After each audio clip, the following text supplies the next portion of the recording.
Okay, let me continue. Teresa, you can just go back to the mission of the Chicago Urban League. Perfect. So just a couple of sentences to let you guys know in case you don't, the mission of the Chicago Urban League. So we work for economic, educational, and social progress for African Americans, and we promote strong, sustainable communities through advocacy, collaboration, and innovation. And everybody on the line today is part of that mission for us. We partner with all the major lenders, especially Chase, to make sure that we're in the know and we have the products that we need to offer you guys. So my Chase buddies are on here to back me up as well. Next slide.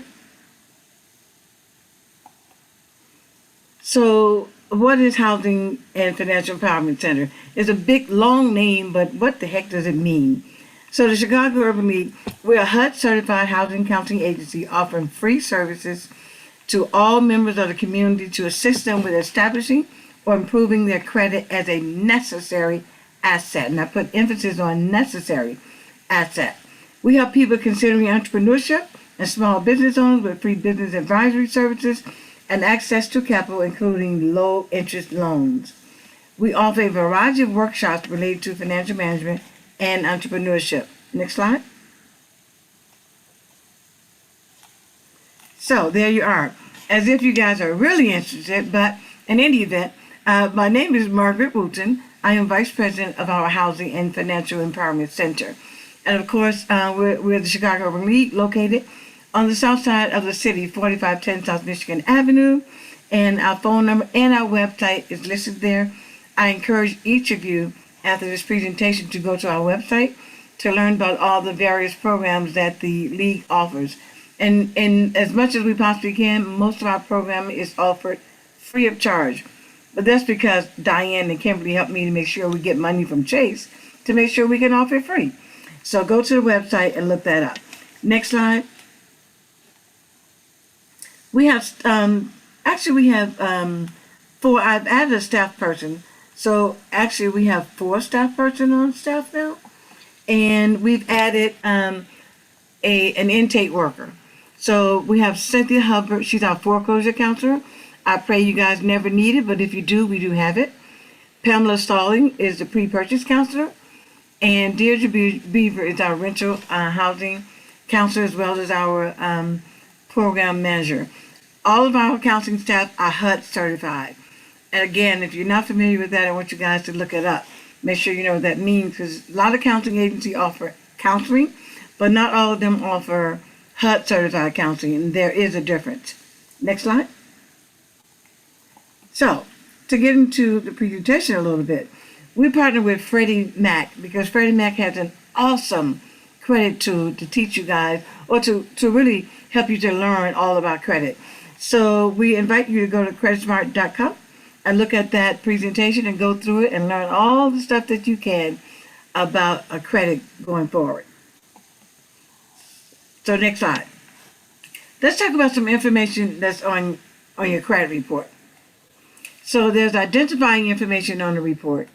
Your employment history is on the report. Inquiries from creditors and other authorized parties are there. It is not a secret. Your credit history, whether it be revolving, installment, and mortgages, public record information is included. We'll get to that in a minute. Collections, oh my God, is also included. And the most important thing after all that is your score. That's included on your credit report. The next slide, please. So, in talking about the public record information, so you guys know that negative information on your credit report can last between 7 to 10 years. It depends what type of negative information that it is. For general civil judgments, and judgments is when a creditor may take you to court for non-payment or for breaching your contract with them and paying your monthly bill or not paying it at all. Then they're able to take you to court, and they can, in some cases, get an actual civil judgment. That judgment stays on your report for 7 years from the date it's filed. Okay, that's important. The date that it's filed. Tax liens. Let's hope that you guys don't get tax liens. You all don't know this, but like my sister and her family have tax liens. They got credit card people on their credit reports. Utility companies all over the credit report. They have all kinds of things going on because they don't pay attention when I tell them about these things. So I want you guys to not be like my family and make sure you're taking notes and do what you need to do to get your credit report together. In addition to taxing, and tax liens, by the way, is internal revenue. When you owe them, you have to pay them, right? It's like owing your mother or your father. If we borrow money from them, of course, we have to pay them. Some of us, not all of you. Like my sister may not pay, but you guys have to pay, okay? Collection accounts, again, I talked about that a minute ago. If you owe it, you're going to have to pay it, or you're going to have negative collection accounts on your credit report. Bankruptcies. Chapter 13, bankruptcy, will stay on your report for 7 years from the date of discharge.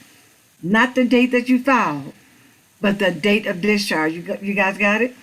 So when you file, and then you, for some reason, you decide to go on a trip to Aruba, you and your family, and you don't make your bankruptcy payment to the trustee, then you're going to be in default. So it goes on and on and on, and in some cases, the trustee will, in fact, dismiss that bankruptcy, and you have to start all over again.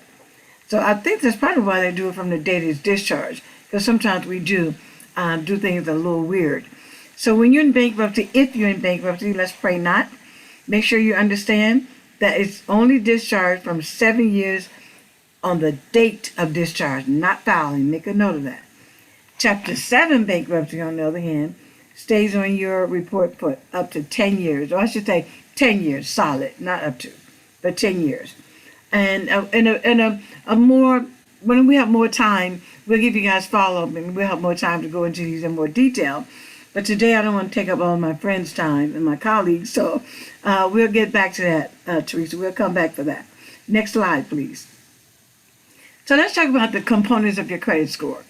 So contrary to what you guys might think, your credit score is not based on how many designer purses that you have, or how many pairs of red bottoms that you have, or how large is your apartment that you're living in. None of that matters in your credit score. It's like, who gives a hoot? What they care about when deriving your credit score is the components of the credit score, which is payment history. Can you guys see that that's the largest piece of the pie? Everybody agree with me? 35% payment history is the largest piece of the pie. So if you skip out on payment, that's history. It's going to make your credit component or your credit score lower and lower because you're not doing what you're supposed to do. And then amounts owed. 30% of your credit score is the amount, the credit, 30% of the credit score for the amount owed takes away from your ability to get a better credit score or to purchase more in a later time. So if your credit, let's say your balance on a credit card or your open line of credit on the credit card is $5,000, and you have charged up to $4,550. So you know that you've blown that 30% out the window already. So make sure you understand to multiply that balance by that 30%, and they'll tell you that you need to use less. Because when you use all of what's available, it does affect your credit score and your ability to get more credit. And then the types of credit used, whether it's revolving or installment. So you guys see that amount there as well. I hate that I can't be there because I need to see hands. So I'm going to try to do it virtually and pretend I see your hand like you do understand. And then new credit. You guys know how during Christmas time, everybody wants to give you a credit card. No matter what store you go in, even in Sam's Club, for God's sake, that as soon as you walk in the door, we have a credit card offer today. Would you like to apply? You'll get 10% off. But if you look at the usage on your credit score, on the components of the credit score in my pie chart, 10% is a little too much to begin a new credit card. It's not worth it. So you don't need to open up new accounts during Christmas time. That's mainly when they offer it, because they think that we as the people will spend all of our money during Christmas time.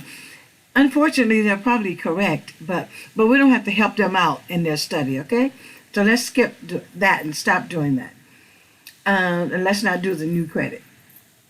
Next slide, please. So let's talk about low credit scores versus a thin file. So a thin file is a limited or brief credit history or not enough credit accounts to generate a credit score, right?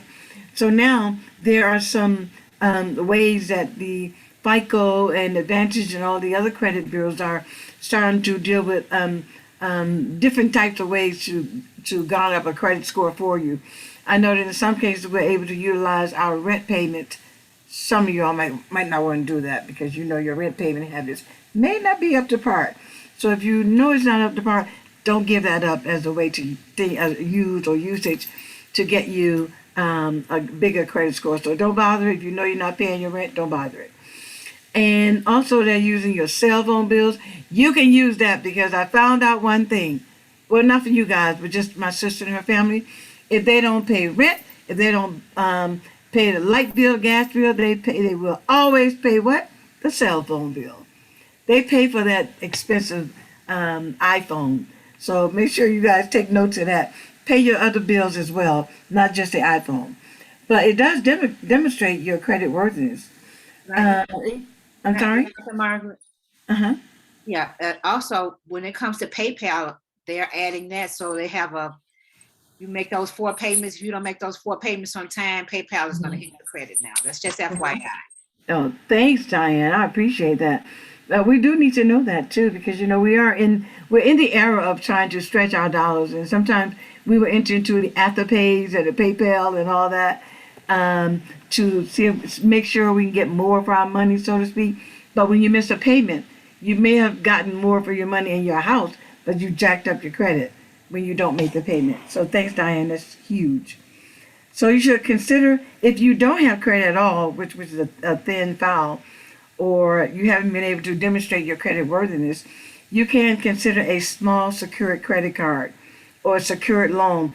Diane, does Chase or Kimberly, does this Chase offer the secured card yet? No, off secured card. I know they're talking about it, so you guys stay tuned. Chase is discussing a secured card, so stay tuned for that. Meanwhile, if you need to get going right now, there are some lenders who offer secured credit cards. Secured means that whatever money you put in, that's how much you can charge. If you charge over what you put in, then you're going to go into a negative, which is going to affect your credit score. So also be careful on that. Next slide. So let's talk about inquiries in your credit score. And back to the other side, we were talking about during Christmas time, and you guys go out and you want to buy your kids all the latest things, which I'm not sure what they are. Maybe some, I don't know, Shaq gym shoes. I don't know what's the latest. Michael Jordan with his billionaire butt, and all the billionaire people that you want to buy their gym shoes that cost an arm and 6 legs. Well, you should know that when you go to get your kids those expensive gym shoes, which by the way, unless you live in a home, you should not ever do, because the billionaires are already billionaires. They do not need your help. Okay? But when you're thinking about doing that, remember that when you go to the store and they offer to give you credit, they are going to pull your credit report. Now, increase on a credit report is huge because it can, in fact, negatively affect your credit score. So when you apply for credit, you authorize a lender to ask for a copy of your credit report, an inquiry or hard pull. You know what I'm saying? So the inquiry is a hard pull. Now, if you know you jacked up, I'm not sure why you would go in there and let them pull it. You're already jacked up. So you don't need to have them to pull your credit score and credit report and then give you another inquiry, which is going to jack you up even more. So, but that's not you guys again. That's just my sister and her family. All right? So most credit scores are not affected by multiple inquiries from auto or mortgage lenders within a short period of time. This is crucial because one thing I know, we're going to buy a car and we're going to buy some expensive gym shoes and purse and shoes. So when you're buying a car, you can have multiple lenders to pull your credit score, and it won't affect it. Diane and Kimberly, I believe that's in the 30-day range, or is it 45 days? I think it's in the 30-day range, right, Kim? Yes. So within a 30-day range, you can go to 100, 1,000 car dealerships if you want to. Just make sure you can afford to pay it wherever you go. And also, if you're going to get a mortgage, which we are hoping that you get first, is a mortgage, because you need to secure a roof over your head first. You can stay in a car in the summertime, but if you live in Chicago, I guarantee you won't be able to stay in the car in the wintertime, especially on a day like today. So make sure you understand the increase does affect your credit score. If you're already dealing with a thin file, which is not being that established or not established enough, you don't want to add to it by putting on the car payment that you can't afford, number one. And then any other things that you purchase, which will take you off your square and make it less possible for you to sometimes even get an apartment, because management companies are starting to run your credit as well. Many of them do. And if you work for a financial institution, I believe that they run your credit score too, your credit report. Right, guys? My bankers, isn't that correct?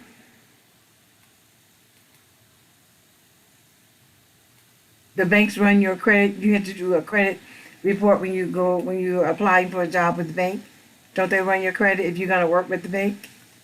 They do. Yes, Yeah. they look at your background and everything. Hmm. See? See, guys? Now, my sister and her family would never work for Chase. I can tell you that now, because they're jacked up, because they don't listen, right? So don't be like that. When it's time to get you a nice, big, fat paying job at Chase, make sure you look at the credit first so you know if you're jacked up and you know whether or not it's a good time for you to apply. Diane? No, I didn't have anything. I'm sorry. Okay. Um, okay, we talked about that. Next slide, please. Okay, let me get to my slide. Oh, this is my friend, guys. So the reason loan applications may be denied. So next slide. Or click. There you go. So this is my friend. He goes to everything going, oh Lord, please let me get it. Let the underwriter, let Kim and let Diane help me get this. I know my credit score is only 500, but please let her help me get it. Let her help me get it. So rather than do that, we don't need the little monster thingy. Oh, you know what it is. We don't need him begging for us, right? So what we're going to do is make sure that we're up to par before we call Kimberly or Diane, right? So you're going to know your credit history, because that's crucial. It's very easy. You can get a free credit report. I don't want to say it's your Credit Karma. Credit Karma is the advantage score, and it's just, I call it just something to give you a general idea, but don't think that that's a score that the lender's going to use, because it's not. I know you guys are thinking it. That's why I'm addressing it. I get too many inquiries with people saying my credit, what is it, my advantage score, my karma, credit karma, I had a senior moment. My credit karma score says it's 850. But when I went to the lender, they said my score is only 700. Well, duh, let's believe the lender, okay? So make sure you understand that. Your past credit problems can make you beg like my little friend here. Negative information in public records. Public records is what we just mentioned on the previous slides, where someone take you to court and actually get a judgment against you, and that's called a public record, and they file it against your credit. And then negative check systems report. Again, I know you guys never write bad checks. You do not. I understand that, so this is not to you all. This is for my sister and her family who go shopping, know they don't have money, but they write a check anyway. So don't be like them, okay? You know how much money you have. You're not a millionaire. You don't have to, well, you should write it down so you'll know. But you have a pretty good idea if you can afford something. Don't try and beat the check, okay? Don't write a check today or write a check, today, and it's going to come through by Monday, but I get paid Tuesday, and don't really come through the same day. So I'll be able to beat the payment and beat the check and get paid and stick it in the bank. Don't ever do that. You don't ever want to be caught up in check systems. Even though we can probably do what we have to do to get you out. I don't know. I make no promises. But don't do that. If you don't have the money, don't write the check. Just wait. There's nothing wrong with waiting. Next slide. And to just let you guys know, when it comes to the check systems now, they don't wait. They can run checks through right away. Oh, that's right. Thank you, Diane. Right. That is absolutely correct. So let's talk about the credit reporting agencies. So a second ago, I mentioned Credit Karma because all of my clients that we're meeting is crazy about Credit Karma because it make us look so good. And that's good. We like looking good, no problem. We like being sexy, not a problem. But Credit Karma is not the wherewithal that ends all. You want to make sure that you're inquiring about your particular credit file at a credit reporting agency. These are the agencies listed on the screen. Make sure you screenshot it or write it down. Do what you need to do to commit it to your memory, because these are the agencies that you're going to be dealing with going forward as you get ready to purchase your home, or as you get ready to purchase a car, or just to make sure that you actually have a decent credit score. It's important that you do. So it's Equifax, Experian, and TransUnion. Those are the three that you want to make sure you deal with. Because remember, when banks or anybody you apply for credit for, they're going to pull your credit score, and they will use your middle score. And so it's not that the middle score is at one of these agencies. It is at one of them, but it's not at each of them. So the banks would take, I keep saying banks, or wherever you go, they're going to use your middle score. So they'll take the Equifax score, the Experian score, and the TransUnion score. They'll look at the high, they'll look at the low, and then the one that's in between those is called your middle score. So make sure you commit that to memory as well. Any input, bankers, or are we good? One thing I can say, if you guys are looking for a free credit report, go to annualcreditreport.com and you can get your credit report every year, free of charge. Not free credit report, it has to be annual credit report. It makes a difference. And also to let you guys know, your consumer score that you pull is totally different from the mortgage score. Totally. You have an idea, but it's not the mortgage score. And if you have any credit lines on freeze, when you start the process, unfreeze it before you get started, because it'll make a big difference. Thank you, Diane. That is absolutely huge. So you guys make sure you write that down. And if you forget the things that she said, I'm sure Teresa, you can call Teresa. She'll get you the answer and get back to you. Because it's important that you guys keep all of this stuff in mind. No, we're going fast, but I want to make sure that you do keep that in mind. Thanks, Diane. That's really crucial. The next slide, please.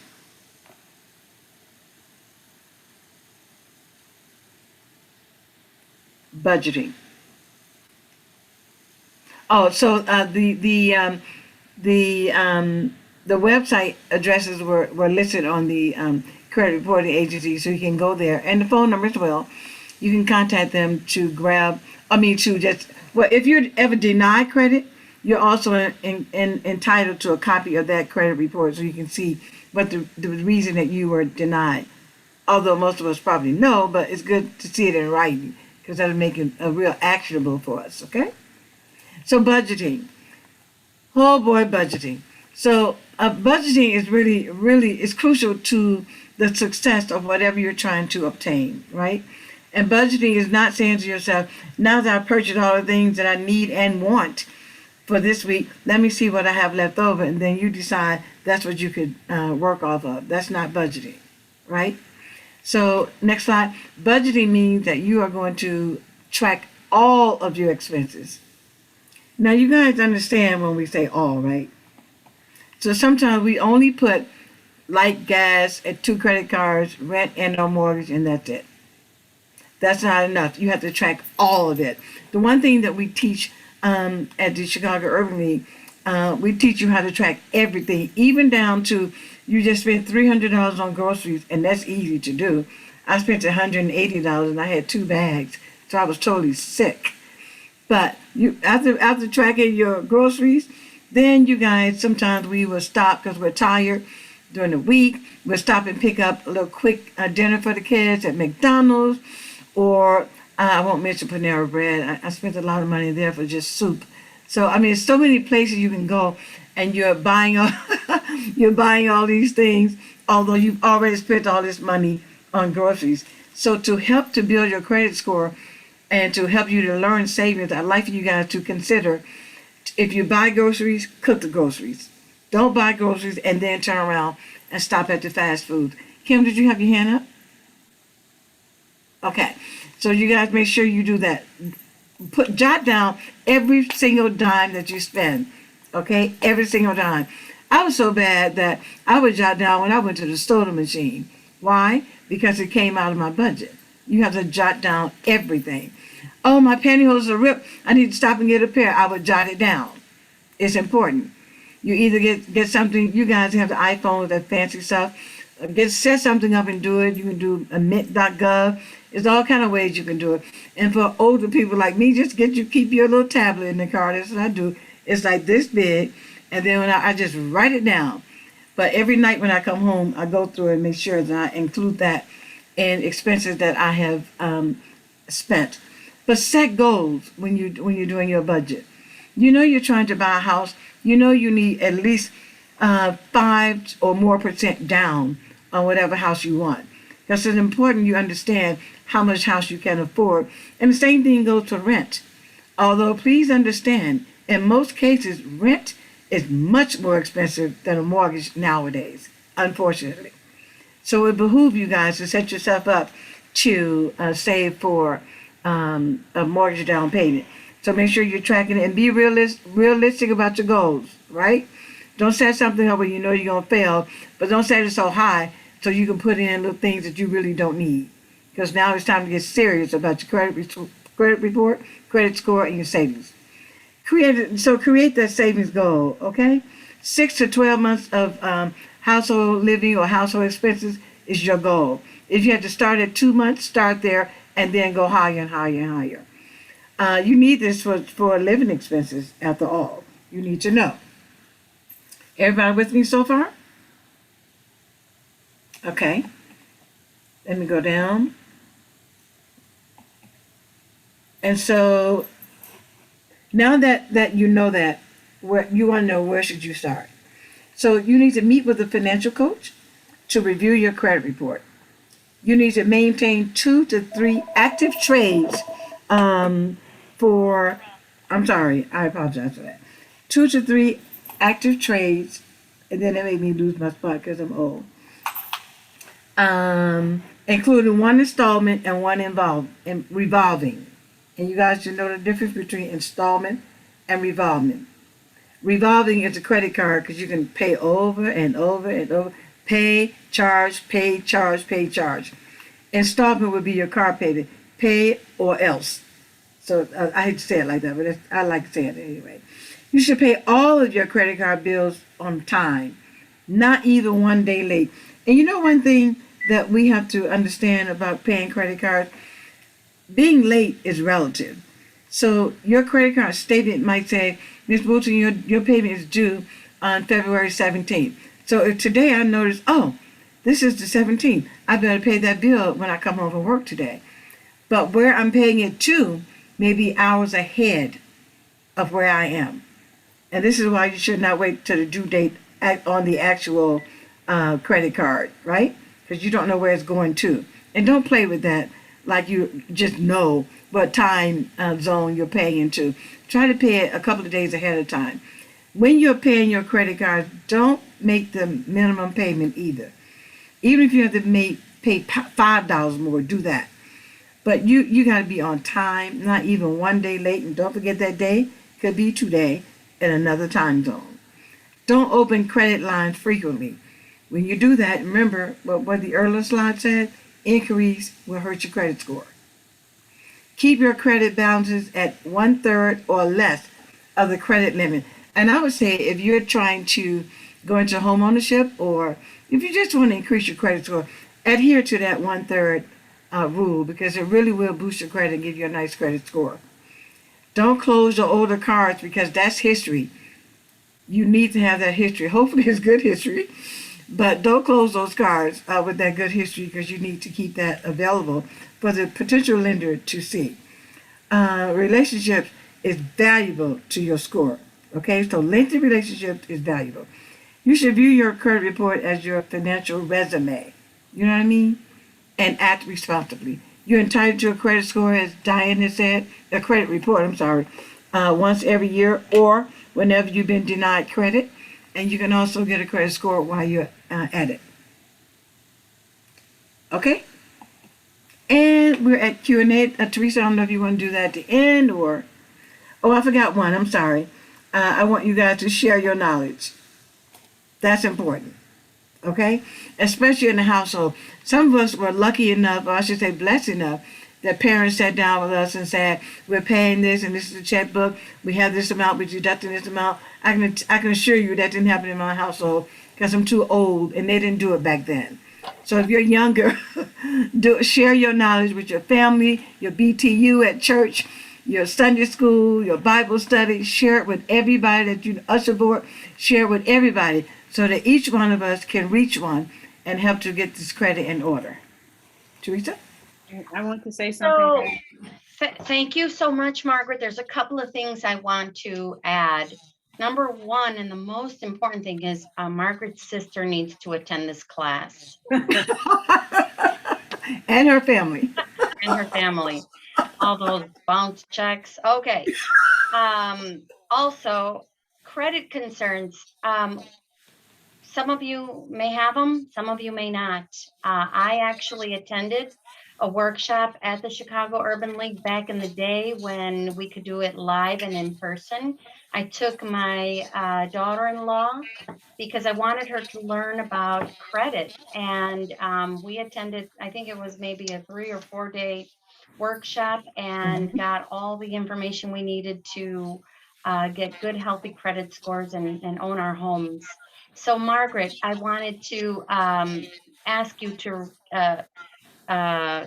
tell us what your phone number is or the phone number to Chicago Urban League so that folks can just jot it down really quick before we move on, because Chicago Urban League is the place to start if you have credit concerns. Thank you, Teresa. Diane, did you have your hand up? Yeah. Don't be afraid, you guys, if you've had these instances. I've had a couple of bankruptcies with a low credit score. I've been a first-time home buyer 3 times in my life. So don't let, and I've had a 500 credit score. So don't let what's happening to you right now stop you. You may not be ready now, but you will be. You might be looking for a house, but if it's not your time, it's not your time. That's not your house. So. Okay. Thank you, Diane. Yeah, there's a history book. I'm sorry, Teresa. There's a history book that I can't tell you the name of. Says that we have not because we ask not. And I'm going to paraphrase it. We have not because we don't seek knowledge so that we can have it. So on the next, oh, I'm sorry, the slides away. On the next slide was the information, Teresa, that you asked about. Yes. How to contact the Chicago Urban League. And I can put it in the chat if you want. Yeah, that's great. Folks, screenshot it. Take a quick note. We're going to move on so we don't run out of time. So I want to give Margaret a round of applause, and let me introduce Kim Hotman of Chase Bank. Diane, are you going to share that file, or? I think you'll have to, because I didn't get it. I'm sorry. Okay, no worries. So everybody received this through email from Jacqueline Madden. And so Kim, you just let me know. Can you see that? Yes, I can see it. Okay, let me do full screen mode here and take it away. Alrighty, awesome. I'm gonna start off with my tagline, guys. It's rise and shine, time to grind. So I say that pretty much every morning, whether it's on my Instagram page, my Facebook. That is just I call it my tagline, because every morning you wake up, it's time to grind and reach for something new and something better in life. So whether it's going to the gym, working out, or thinking about how you're going to make your next move, what you need to do to get your credit in order so you can purchase a home, or just to go into work with an awesome attitude. That is my line, and that is what I go by every day. So we're going to start off with renting versus buying. Can you guys hear me okay? Yes. Okay, awesome. Renting versus buying. I want to just talk about that a little bit. You could change the screen. I'm just going to talk about a few things. Am I ready to buy? To figure out whether you're ready to buy, if you're renting right now versus buying, it's just a few things that you need to know. You can change, that's just the table of contents. Okay, so whether you're renting or if you're buying, it's a few things to figure out how you're going to do that, to figure out whether you're Kim, let me financially stable. interrupt you real quick. Can everyone please mute except for Kim? Would That's everybody probably please me. mute? You hear, because I'm in the back. I'm in the branch, and there's Okay, music going on. okay, go right ahead then. That's why I'm trying to talk over it. Am I clear though? You can hear me okay? Yes. Okay. All right. So it's all about your financial stability. If you're financially stable, have you been on your job? Where you are in your life right now determines pretty much whether you're interested in buying or renting. The level of responsibility you want. When you rent, that's not your property. What you're technically doing is you're paying somebody else's mortgage. And maybe because you don't want the responsibilities of a house, or you just don't know where to begin to get the house. But ultimately, when you're renting, that's exactly what you're doing. But I always say, why pay someone else's mortgage when I could literally pay my own and reap the benefits from it? When you have your own, you can make changes to your property. You can make upgrades. I just did my bathroom this summer. It is absolutely gorgeous. And I'm building equity. I've been in my home now for 16 years. My bathroom, I probably paid $5,000 or $6,000 for it, but increased my value by about 12. So I just put that into my property, and I just added value to my property because I do own my home. Tax deductions, when tax time come around, when you pay your mortgage, you're paying principal and interest. You can definitely use that as a deduction for you in regards to the interest. They use that, and I get money back for paying the interest towards my property. Um, Additional costs that we pay. I work out of my home a couple of days a week.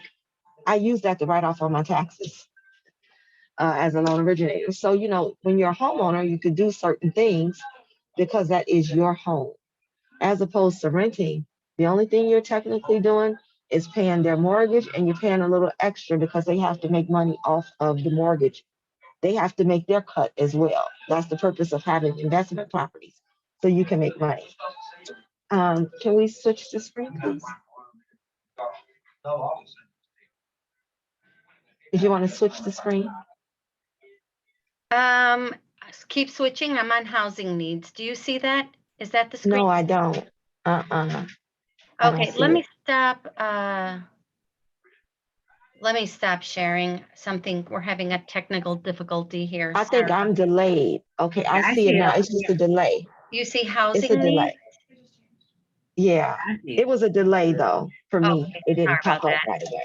Okay. That's okay. That's okay. Can you go back one then? I'm sorry. Oh, ooh, I don't. Okay, let me see. That's okay. Don't worry about it. Okay.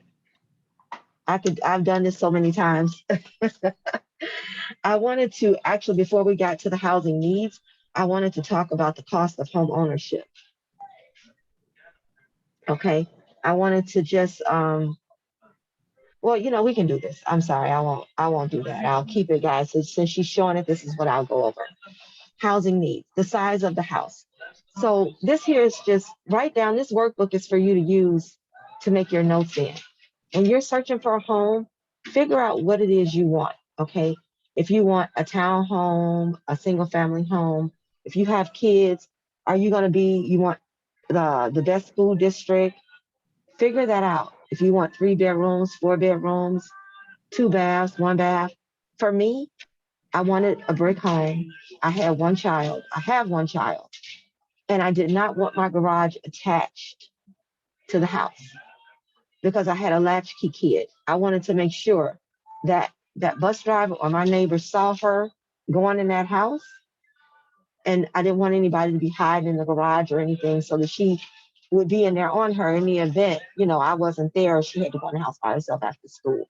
So that was, I did not want anything attached. I wanted my neighbor to be able to see her. So I did that was a deal breaker for me. I did not want the garage attached. And I wanted her to have a yard.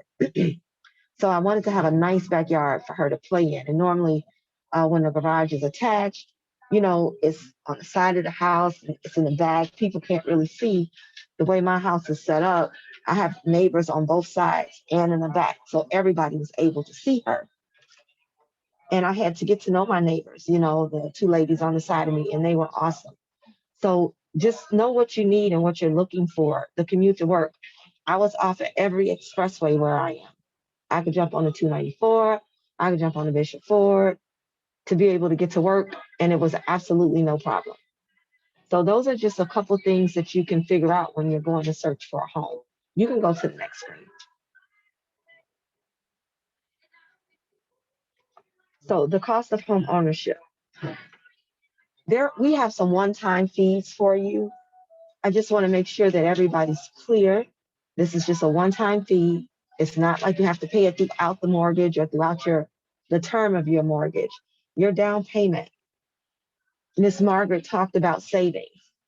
Make sure you have money put aside because you have to come up with your down payment. Whether it's 3%, 5%, 20%, whatever it is you want to put down, you have to make sure that you have funds aside to do that. One-time fee is a home inspection. That's something that your realtor will go over with you, but it's a one-time fee. And I normally take my time right here.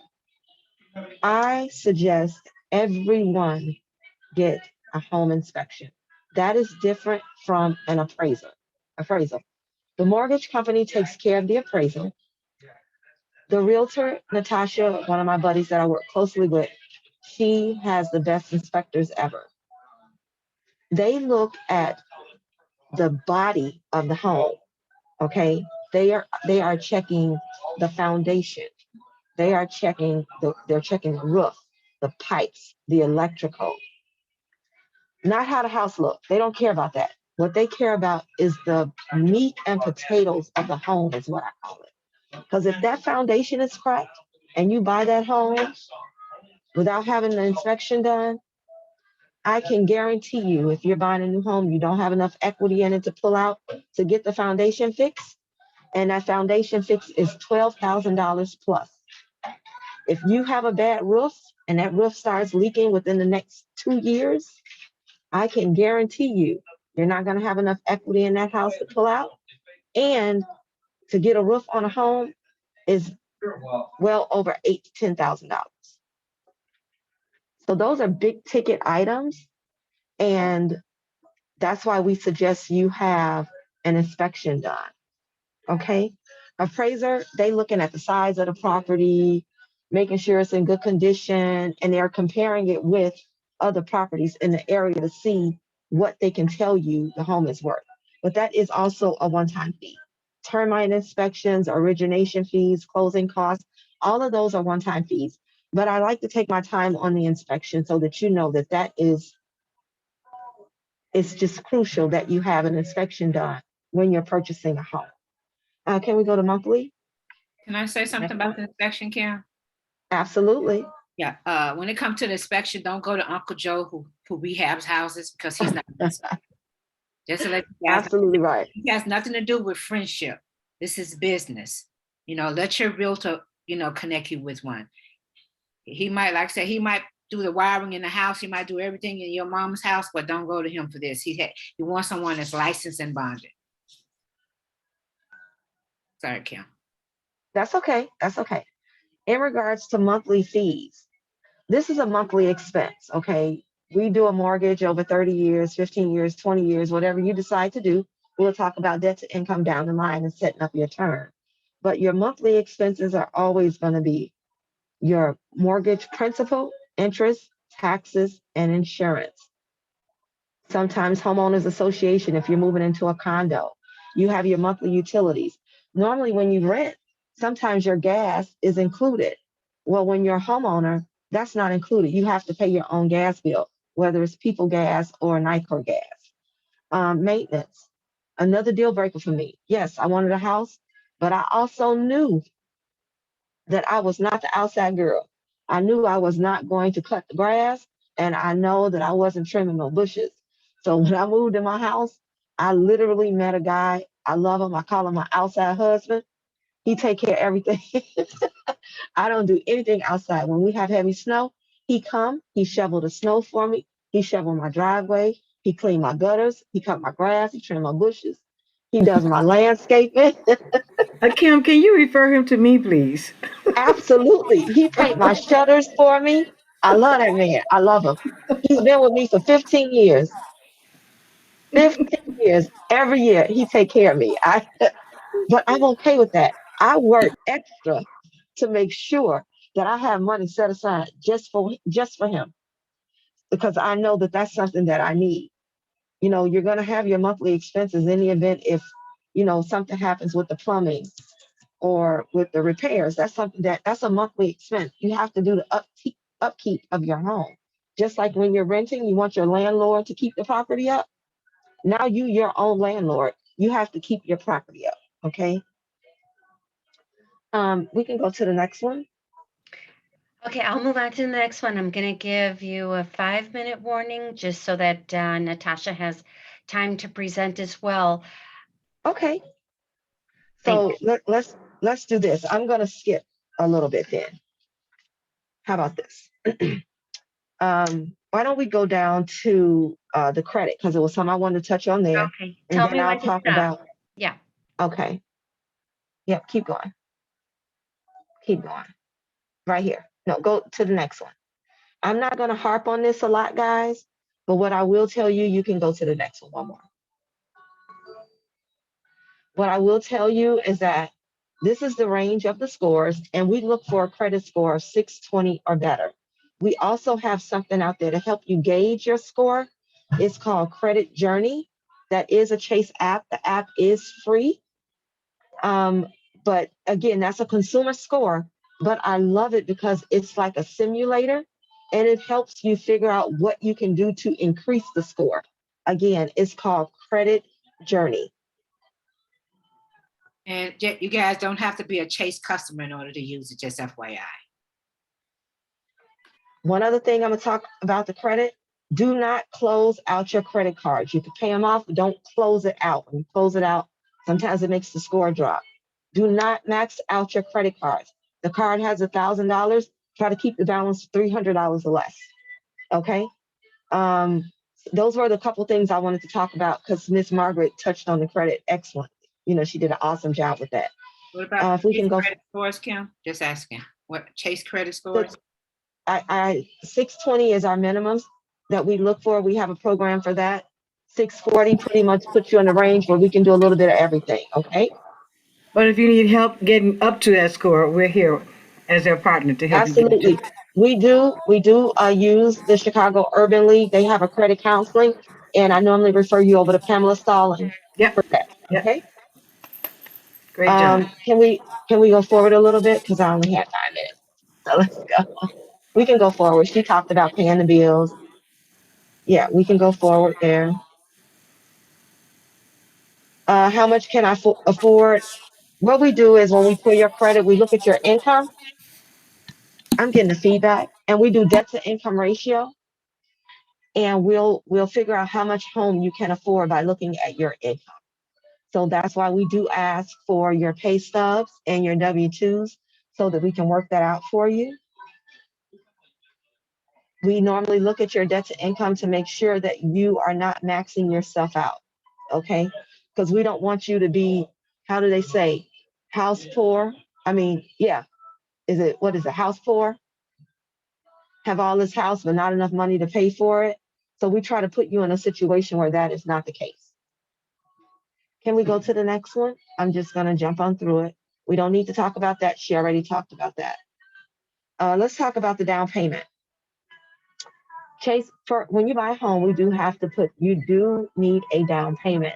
This page is just an example of what a down payment and your payment will look like.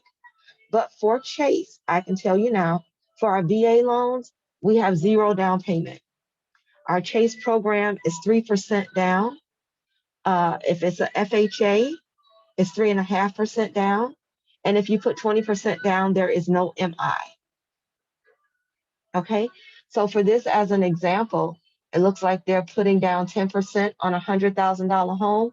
It gives them a loan amount of $90,000, and it gives them a payment of $731. Now, the fact that they only put down 10% in that payment, they are going to have mortgage insurance. Okay, that's MI. That is something that's paid to. It's paid to cover the lender in the event you default. Okay, can we move forward? I'm trying to get through this, guys. Let's go to the next one. We talked about the payment. We talked about the down payment. Yep. Savings. Ms. Wooten talked about savings, but these are things that you can use towards your down payments. You could use a gift. You could use your 401k. You could use your savings account. And we do have special programs, and that's why I'm trying to rush through that. One of the special programs we have is our grant, because I wanted to talk about this. Chase has a grant up to $5,000 that we can give you towards your down payment. It is not a second mortgage. You don't have to stay in a property for 5 years. It is literally money that we put on the settlement statement, and it's called a lender's credit, and it helps you pay down some of your fees. So that's less money you have to come out of your pocket with. It goes with the property, not with you. So you don't have to qualify for it.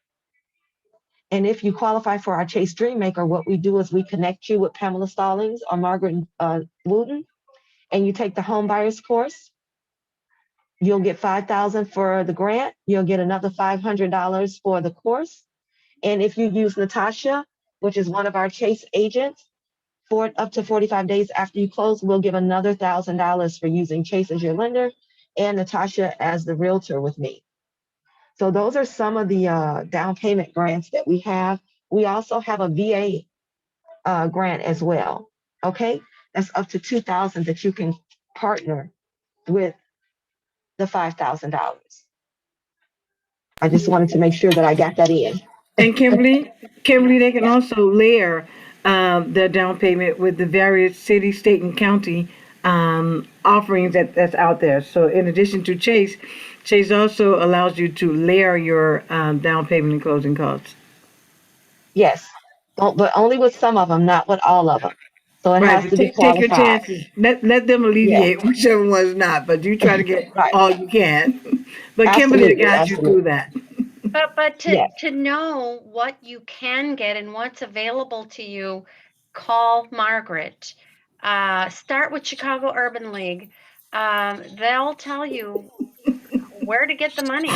They know where the money is. yeah. So it is money out there for you guys. And what do you do before shopping for a home? Again, you have to find the right lender. Like now, we have all this money that we're trying to give away in the Chicagoland area. It's like over 300 million that we have set aside for Chicago only. That's not to mention the ton of money that Chase has out there for the United States, period. But here in our city, we do have 300 million that we're giving. So utilize this money. It's free money. Why not? Of course you'll get a 1099 at the end of the year, but how much taxes are you really paying on $5,000? Not much. I can guarantee you that. And it truly helped. I have someone that went to the table with $246 out of pocket. You cannot beat that.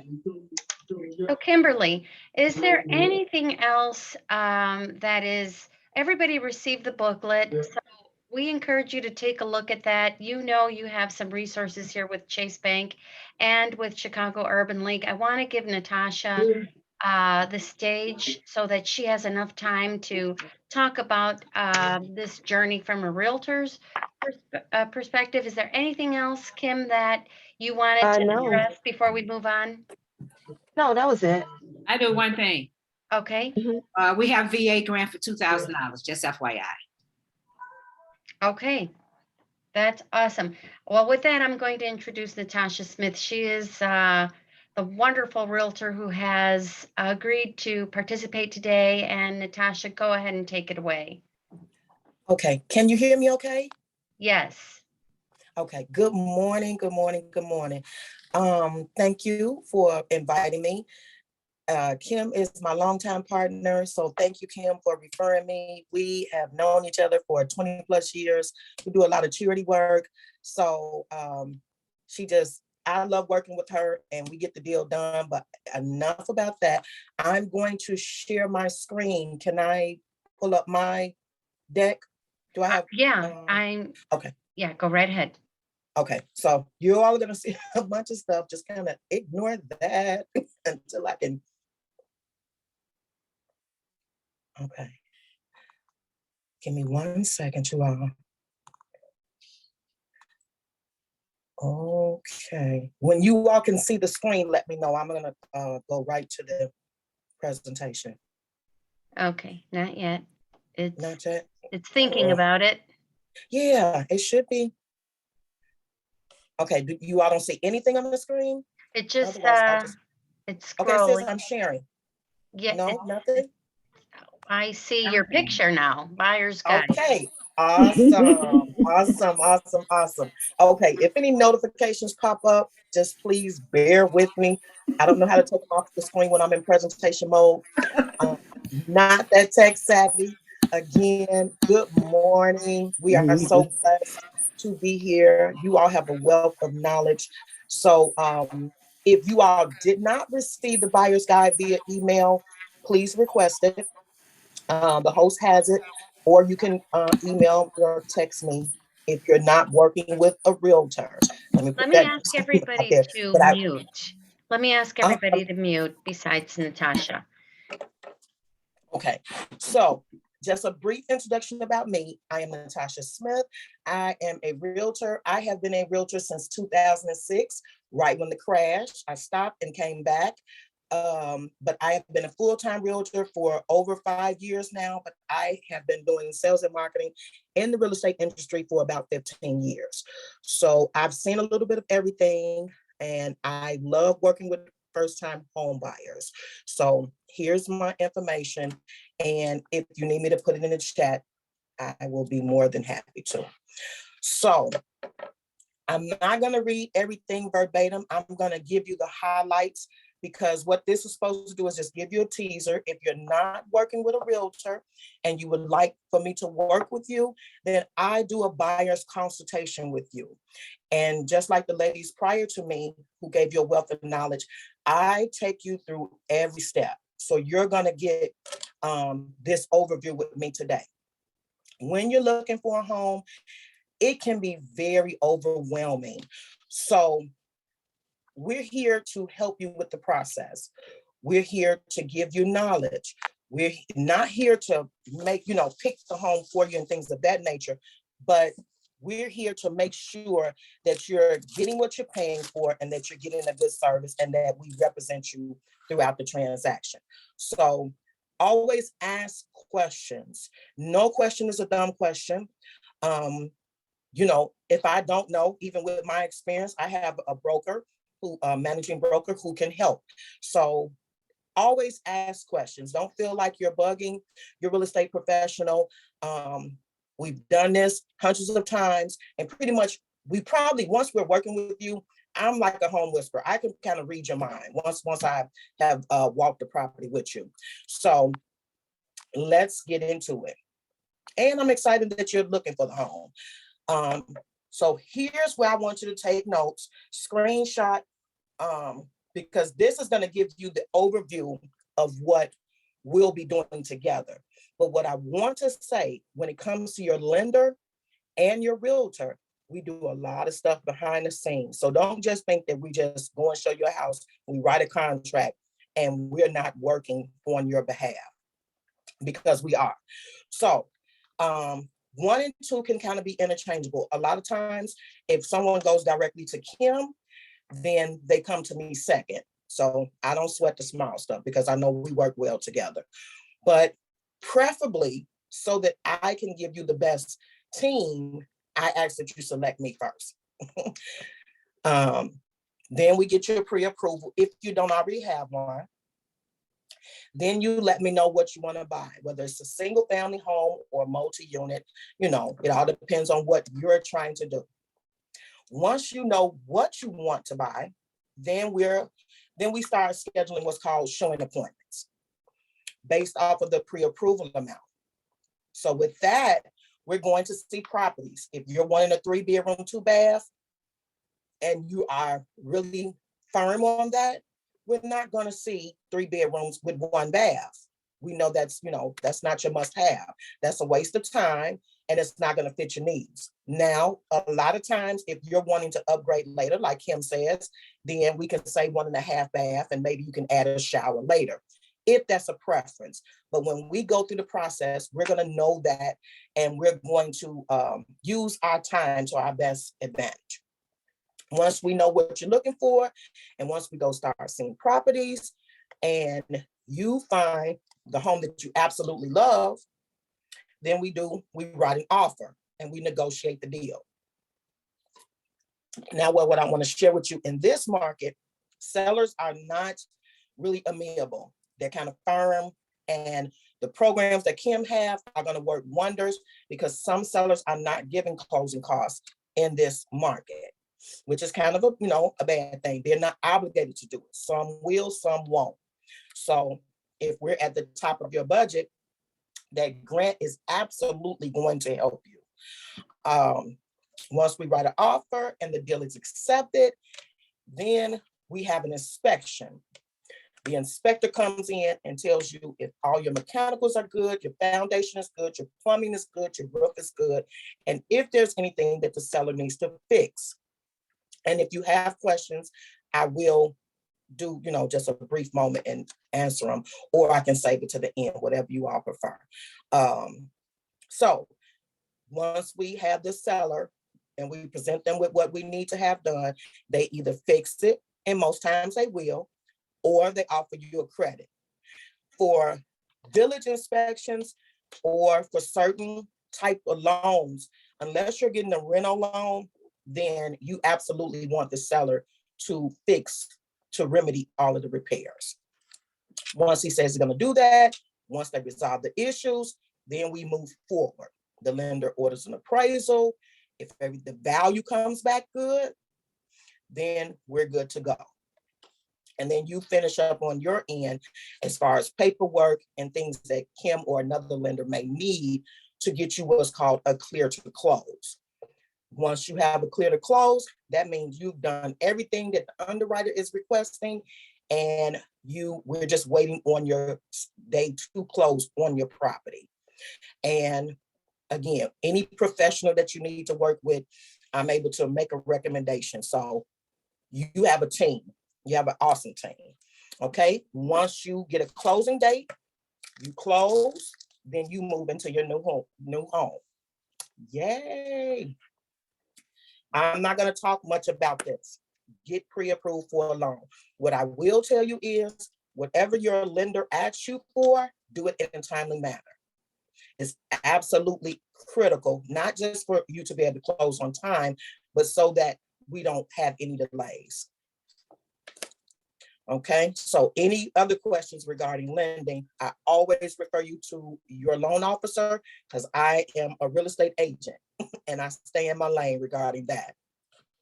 Okay, regarding me and a realtor or any realtor that you work with, you should expect great service. You should expect to have a knowledgeable and professional realtor that's going to be honest with you, a committed realtor who's going to negotiate on your behalf, and you want to kind of be familiar with companies, because again, I can't speak to anybody else, but we are professionals.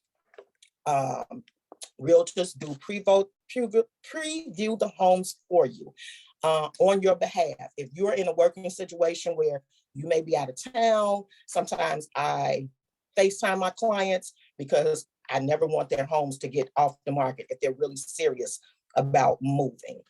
I keep you informed. I have a mobile app that's absolutely wonderful, HomeSnap. So again, if you're working with me, you get technology and you get me, and we're working together to find you your home. Most of your home searches are going to start on the internet. And a lot of times we're moving really fast in this market, but it could take 1 to 2 months to really find what you're looking for. And unless a person really, really loves a house, I don't push a person to make an offer on the first home they see. I like for for you to have a couple of choices and be able to make a comparison. 81% of buyers view real estate agents as very useful in their search process. We are licensed professionals and we're here to help you. So know that, again, we're working on your behalf. And it's no cost to you. Make an offer, negotiate the deal. The price, the move-in date, the location, which I'm probably going to add on this deck maybe soon. The location is the most important thing because it needs to be in the area that you prefer. The price, it needs to be within your pre-approval. But again, there's some wiggle room if you're getting down payment assistance or the grant. The move-in date. Sellers sometimes need to sell that house in order for them to get into to upgrade to a newer house. So sometimes you have to be a little negotiable, have a little wiggle room when it comes to your move-in date. They may need a day or two, they may need a week or two. So if you're flexible, then that helps your offer get accepted. Oftentimes the seller leaves appliances, sometimes they don't. Know what's a deal breaker for you. Do you mind buying appliances or do you want everything included, when we make your offer? Now, prior to this market being real hot, a lot of times you would do a back and forth. People like, well, let me see if they're going to take a low price. We're not doing that in this market. Whatever your highest and best is and whatever you're comfortable negotiating as an offer, that's what we need to put our best foot forward. Because some sellers are not doing a back and forth. They're not doing a counter. And it's like 20 people looking for the same house because inventory is really low. I will not represent any buyers and we don't do a home inspection. Every buyer with me does a home inspection because I want you to do your due diligence and you have to know what's going on with that property before you undertake it. Upon receipt of the home inspection, you decide if you want to ask the seller to fix anything prior to closing or renegotiate the selling price. In most cases, if you have an FHA, the seller will be doing repairs. Before the sale closes, we do a final walkthrough to make sure everything has been done. So again, the realtor is here on your behalf. Work with your mortgage lender. I gave you the disclaimer on that. Be timely with your paperwork. At a minimum, be prepared to provide your lender with 2 most recent pay stubs, 2 years of W-2s and tax returns, current bank statements, and any retirements or 401k paperwork or whatever, if you're going to be pulling anything down. Review the closing costs. This is where, Kim, I automatically always instruct my clients, please ask your lender, what are your closing costs? Even if you're getting grant money, please ask, what are your closing costs? So that you don't have sticker shock and you're not like, whoa, wait a minute. I didn't know that I needed to have this. Some of the costs are controlled by the lender, while some is controlled by the title company, and Kim has no control of that. So you want to know those costs. So that's why when we ask for paperwork, we need it in a timely manner so we can request from the seller side and from you what we need so that we can work your numbers, or what Kim can work your numbers. Let the buyer beware, particularly in this time when so many buyers are suffering the consequences of having not fully understand their financing decisions. It is crucial for you to work with people that you trust. In this regard, a good lender and good realtor can be your true friends for life. Closing day, how to prepare. Again, you will be instructed by your lender to get a certified check, have your ID. I don't know that they do the Social Security, so I'll update this as well. On the day that you're going to close, you're going to take that check to the title company and you're going to deliver it.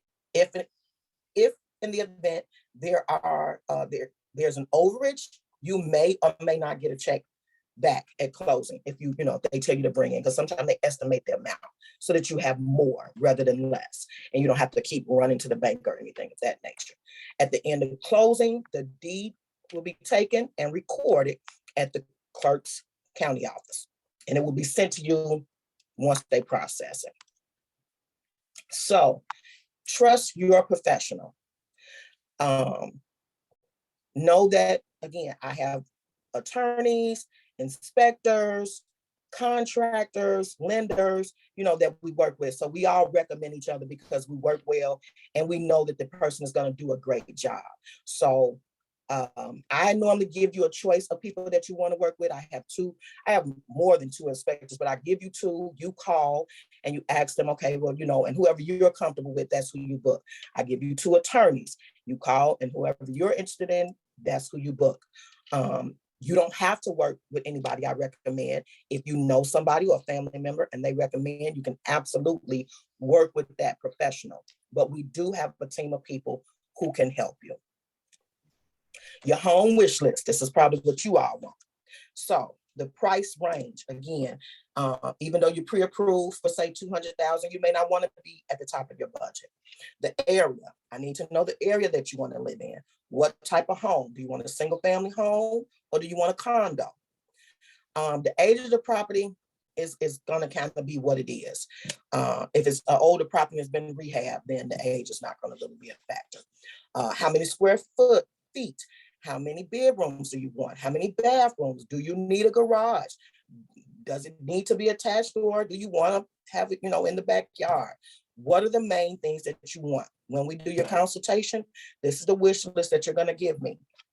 And in the back of my mind, I'm going to know once I'm going through homes, and when something pops up, I can be like, hey, let me show you this house. Or I automatically set you an MLS search based off of the criteria that you give me. Great clients are hard to find. I work for Google reviews. So when you all get good service, I absolutely ask that you give me a Google review, because guess what? Everybody goes to Google now. It doesn't matter what they're looking for. So realtors are no different. We need Google reviews. So or you can absolutely refer me to your friends, because I want to give them the VIP service that I gave you. Frequently asked questions. How do you tell me about the newest homes that are available?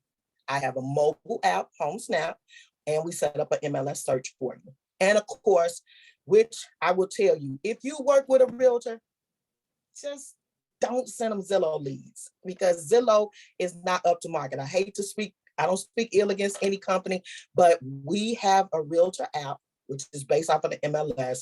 So if your realtor works with realtor.com or HomeSnap, use that app, because that's the most timely information. And if a home is still on the market, we know it. If it's not on the market and it's pending, we know it.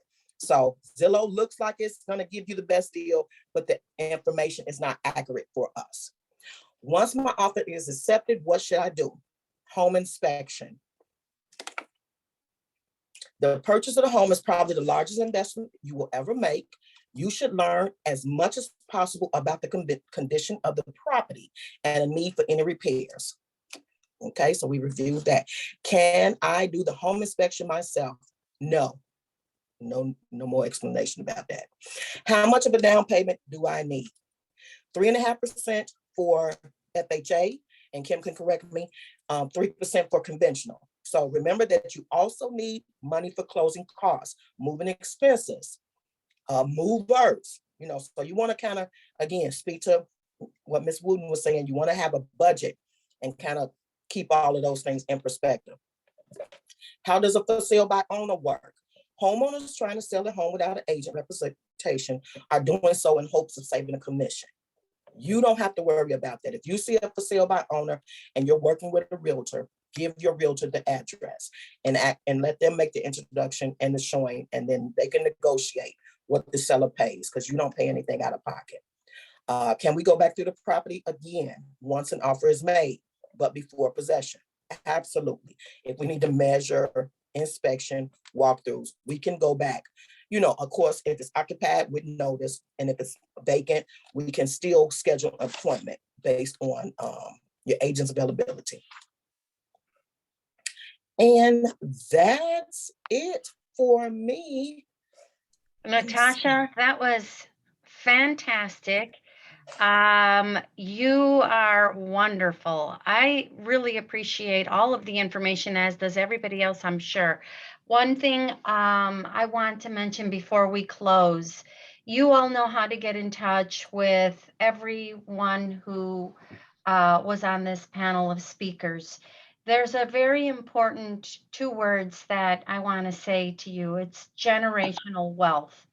Generational wealth is not just for a certain class of people. Generational wealth is for me, it's for you, it's for your kids, it's for your cousin, it's for your mom and dad. But it almost always starts with home ownership. So that's why we're so excited to bring this series to you for financial empowerment. That's why we're very excited to start your journey for you. And we're really happy to be a part of it. So with that, I don't know if we have any questions in chat. I'd like to add something. Go right ahead, Diane. When it comes to Natasha, whenever you guys see a sign in the yard, don't call that realtor, go to Natasha. Their realtor does not work for you. Their realtor works for the seller. So never go, because if Natasha has, if another realtor, if Natasha show you in a place and you didn't like what she said, you pull up another realtor to show you in that place, that realtor just out. Natasha is going to get that listing. Am I correct, Natasha? Yeah. So it makes Yes, the way that, Diane, if we're working, if we have a client relationship, then you want the realtor that you selected to make all of your appointments, because another person, if you walk up and let them show you something, they're expecting to be paid, or if they're expecting to write a contract. So we always have full disclosure, as far as realtors. Right. I always ask, anyone approaching me, like, are you working with someone? Because one, I never want to step on anybody's toes professionally. And 2, if I'm showing you a property, I want to get the deal. I want to write the offer. So we always just want to, keep mindful, treat people how you would want to be treated. Because if I came to the lender, I'm not going to be bouncing around from several lenders. So we just have to learn how to be patient and work and trust our professionals. So any questions that anybody has, need to get contact information or whatever, Jacqueline Madden's the person who sent you the link. You can always reach her. Contact information has been shared throughout this presentation. So with that, I want to thank everybody, and please spread the word. We're planning to do these once per month. Spread the word to your family and friends. And with that, I want to thank you for your time today, everyone. And we will wish you all a very good day. So take care. Bye-bye.